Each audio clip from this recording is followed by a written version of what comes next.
Hello student, आज जो अपन topic कर रहे हैं ये डिसोल्यूशन का टॉपिक है और डिसोल्यूशन का एक बेसिक प्रोसीजर समझने के लिए अपन जो है ये क्वेश्चन कर रहे हैं। इसके लिए अपन ने डीके गोयल बुक का इलस्ट्रेशन नंबर जो 3 है उसे लिया है और उसमें बैलेंस शीट का टोटल जो है वो है 6,20,000। इस क्वेश्चन को अपन ले रहे हैं और इसके लिए सबसे पहले अपन जानते हैं डिसोल्यूशन के लिए सबसे पहले क्या बनता है आपका।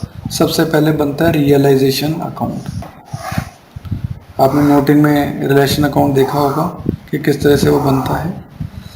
तो रियलाइजेशन अकाउंट की एक तो ये डेबिट साइड है, ये आपकी क्रेडिट साइड है। पर्टिकुलर अमाउंट, ठीक है। सबसे पहले सारी एसेट्स जो हैं वो रिलेशन में ट्रांसफर होंगी जिससे कि वो अकाउंट जो है क्लोज हो जाए। तो एसेट साइड में सबसे पहले फ्री होल्ड प्रॉपर्टी, तो टू फ्री होल्ड प्रॉपर्टी है 1,80,000 की। सभी एसेट्स को मैं यहाँ लाऊंगा जिससे कि एसेट्स के अकाउंट क्लोज हो जाएं। फिर टू मशीनरी 1,20,000, हर एसेट्स को इंडिविजुअली लाना है जिससे सभी अकाउंट क्लोज हो। टू बुक डेट्स यानी डेटर, और डेटर हैं आपके 1,60,000। मैं ग्रॉस अमाउंट ले रहा हूँ क्योंकि जो प्रोविजन है वो तो लायबिलिटी है और बाय पीबीडी करके वो इस साइड में आएगा कितने रुपए, 10,000 रुपीज़, ठीक है। और कौन सी एसेट है, स्टॉक है, तो टू स्टॉक आपका 1,30,000। और एक कैश है, तो ध्यान देना जो कैश है उसका अलग से अकाउंट बनता है, दैट्स वाई कैश जो है वो यहाँ ट्रांसफर नहीं होगा, ये बात अपन को ध्यान रखनी है। और एक है लोन टू जेड, तो लोन टू जेड तो सीधा ही कैपिटल अकाउंट में एडजस्ट कर देंगे। जो एसेट्स का लोन होता है ना, जो पार्टनर को लोन दे वो सीधा कैपिटल अकाउंट में ट्रांसफर करेंगे, तो उसको भी यहाँ नहीं लिखना है। तो कुल मिला के ट्रांसफर यही चीज़ें हुई हैं, है ना। इनके लिए एंट्री क्या बनेगी, realisation account debit, to free hold property, to machinery, to book debts, to stock. इस तरीके से इसकी एक एंट्री हो जाएगी जिससे सारे अकाउंट क्या हो जाएंगे, क्लोज हो जाएंगे। अब लायबिलिटीज को ट्रांसफर करते हैं। रिजर्व तो सीधा ही पार्टनर कैपिटल में जाएगा, लोन है उसका अलग से अकाउंट बनता है, लायबिलिटी का जो पार्टनर्स का लोन होता है उसका अलग से अकाउंट बनता है। तो यहाँ सिर्फ क्रेडिटर्स हैं आपके, और क्रेडिटर कितने के हैं, 80,000 के, ये लो जी। तो ये भी ट्रांसफर हो गया, ये भी ट्रांसफर हो गया, इससे इनका अकाउंट भी क्लोज हो गया। तो इस तरीके से बैलेंस शीट की सारी एसेट्स एंड लायबिलिटीज जो जो थी वो यहाँ आ गई। अब नीचे लिखा है the assets were realised as follows, assets को बेचा है। एसेट्स को बेचा तो क्या लिखेंगे, बाय कैश या बाय बैंक। तो बैलेंस शीट में कैश अकाउंट मेंटेन है एसेट्स में, तो हमने कैश अकाउंट से ही कर रहे हैं। The assets are realised as follows, free hold property कितने बिकी, तो इनर कॉलम में लिख रहा हूँ। फ्री होल्ड प्रॉपर्टी आपकी बिकी है 2,20,000 में, जो जितने बिकी है लिखते जाइए। मशीनरी बिकी है 1,10,000।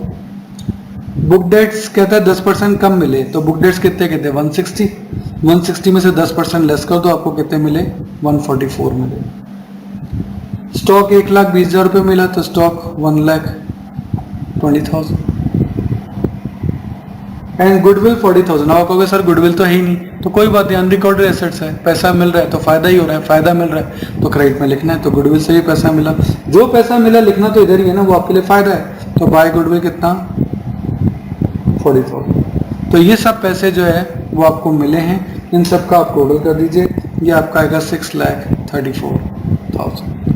आगे एसेट्स, आगे क्या लिखा है, the creditor were paid off at a discount of 2.5%। कहते हैं टू कैश करके जब आप क्रेडिटर्स को पेमेंट करोगे, ये क्रेडिटर 80,000 में से 2.5% काट के आप रिमेनिंग पेमेंट ही करोगे, तो रिमेनिंग जो है वो आपका कितना आ रहा है, 78,000, ठीक है। आगे लिखा है एंड एक्सपेंसेस और रिलेशन अमाउंटेड टू 5,000। आपने एक्सपेंसेस भी पे किए हैं तो वो भी टू कैश में आ जाएंगे, 5,000। फिर लिखा rent 3,000 was outstanding and had to be paid. कहते कोई रेंट वगैरह बाकी था वो भी आपको पे करना है, फर्म तो बंद हो रही है, और 3,000 रुपये का ये भी रेंट आपने पे किया। तो कुल मिलाकर सभी पेमेंट डेबिट साइड में आए, तो 78 प्लस 5 83 एंड 3 86,000 की आपने पेमेंट की, और कुछ बचा नहीं है। लायबिलिटी एक ही थी, उसका पेमेंट कर दिया। ये हमेशा चेक कर लेना कि लायबिलिटीज का पेमेंट हो जाए।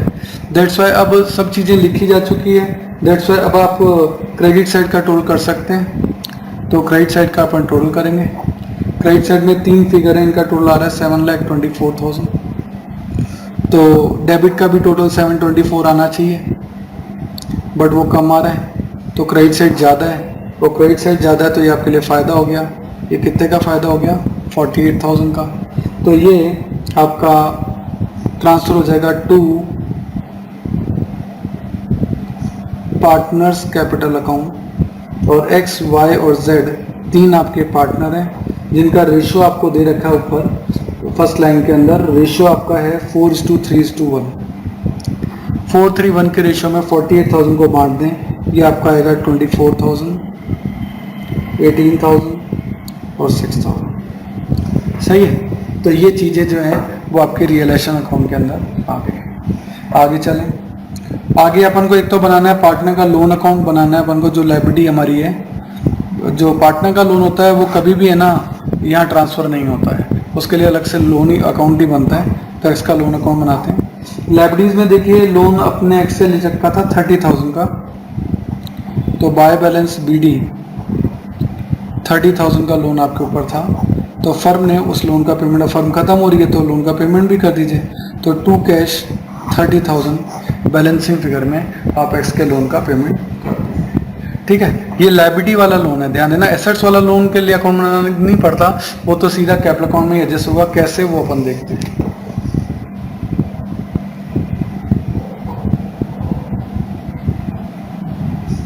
तो इसके लिए अपन पार्टनर्स कैपिटल अकाउंट बनाते हैं।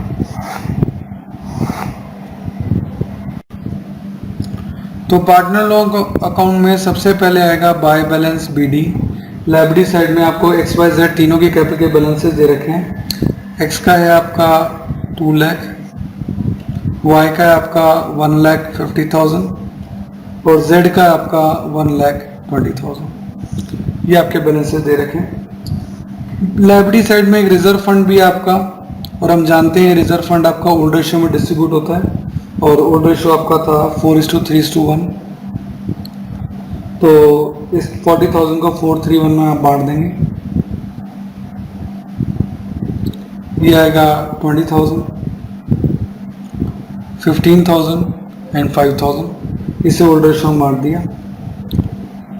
और बैलेंस शीट में ऐसा कुछ नहीं है। रियलाइजेशन का प्रॉफिट निकला था, तो बाय रियलाइजेशन प्रॉफिट आपने जब रियलाइजेशन बनाया था तो ये आपका प्रॉफिट निकला था। इस पूरे चैप्टर में कोई भी एंट्री क्रॉसवर्ड आएगी तो ये यहाँ डेबिट में है ना, तो कैपिटल अकाउंट में क्रेडिट में लिखेंगे। 24,000, 18,000 एंड 6,000।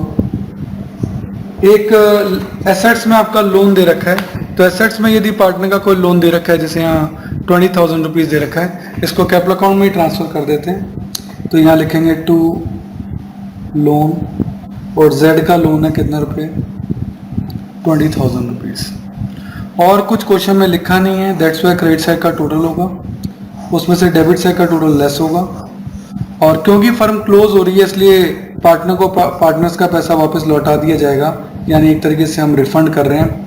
फर्म बंद हो रही है, दैट्स वाई जब पार्टनर पैसा लाए थे अब वो सारा ले जाएंगे, और यहाँ बैलेंसिंग फिगर में आपके अमाउंट जो हैं वो आपके आ जाएंगे। तो एक्स का आ रहा है आपका 2,44,000, वाई का आ रहा है 1,83,000 और जेड का आ रहा है 1,11,000। इस तरीके से पार्टनर के क्लोजिंग बैलेंसेस जो भी थे उनका रीपेमेंट हो गया, रिफंड हो गया। फर्म बंद हो गई है इसलिए पार्टनर कैपिटल अकाउंट क्लोज करना जरूरी हो गया। उसके बाद आप बनाएंगे कैश अकाउंट, जो कि लास्ट अकाउंट है। इसमें बैलेंस शीट नहीं बनती क्योंकि जो फर्म कंटिन्यू ही नहीं है तो बैलेंस शीट कैसे बन सकती है। तो ये कैश अकाउंट की डेबिट साइड, ये क्रेडिट साइड। और कैश का आपको बैलेंस शीट में दे रखा था टू बैलेंस BD। ये कैश है आपका एसेट्स में 20,000 रुपये। अब जितनी भी जगह कैश आया, जैसे डेबिट में आप देखें टू कैश आया 86,000, तो कैश में आ जाएगा बाय साइड में, बाय रियलाइजेशन 86,000। सही है। ऐसे ही रियलाइजेशन जब आपने बनाया था तो बाय कैश आया था 6,34,000, यहाँ बाय में आया है तो उसमें टू में आएगा, टू रियलाइजेशन 6,34,000। सही है। फिर पार्टनर्स लोन अकाउंट बनाया था, उसमें हमने टू कैश 30 लिखा था, तो कैश में क्या लिखेंगे? बाय एक्स लोन अकाउंट 30,000, सही है। और पार्टनर कैपिटल में यहाँ बाय कैश तो कहीं है नहीं, टू कैश है, तो ये टू कैश भी आप कहीं आ जाएंगे, क्या बाय एक्स कैपिटल अकाउंट, ये वाला बैलेंस यहाँ आ जाएगा। सब कुछ क्रॉसवर्ड होना है पूरे चैप्टर के अंदर। 2,44,000 वाई को पेमेंट किया तो बाय वाइस कैपिटल अकाउंट 1,83,000 और जेड को 1,11,000 का पेमेंट किया तो बाय जेड्स कैपिटल अकाउंट 1,11,000 और कोई चीज नहीं बची अपनी कैश की। दैट्स वाई अब कैश की दोनों साइडों का टोटल करते हैं और ये आपका इक्वल आना चाहिए, क्योंकि जितना कैश आए उतना ही जा सकता है, उससे कम या ज़्यादा तो आपका हो नहीं सकता। दैट्स वाई दोनों साइडों का टोटल किया, दोनों साइडों का ही टोटल 6,54,000 आ रहा है। ये दोनों साइडें आपकी इक्वल आ रही हैं, इसका मतलब आपका आंसर एकदम सही है। तो पूरे चैप्टर का प्रोसीजर जो है वो हमेशा यही रहेगा, क्या कि सबसे पहले रियलाइजेशन अकाउंट बनाओ, सारी एसेट ट्रांसफर करो, सारी लाइबिलिटी ट्रांसफर करो, सभी एसेट्स को बाय कैश करके बेचो, सभी लाइबिलिटीज का टू कैश करके पेमेंट करो। आप कहोगे सर पीबीडी का पेमेंट क्यों नहीं किया, तो देखो पीबीडी एक ऐसी लाइबिलिटी है जो एसेट्स के अगेंस्ट है, बुक डेट्स के अगेंस्ट। तो जो लाइबिलिटी किसी एसेट्स के अगेंस्ट होती है उसका पेमेंट नहीं होता।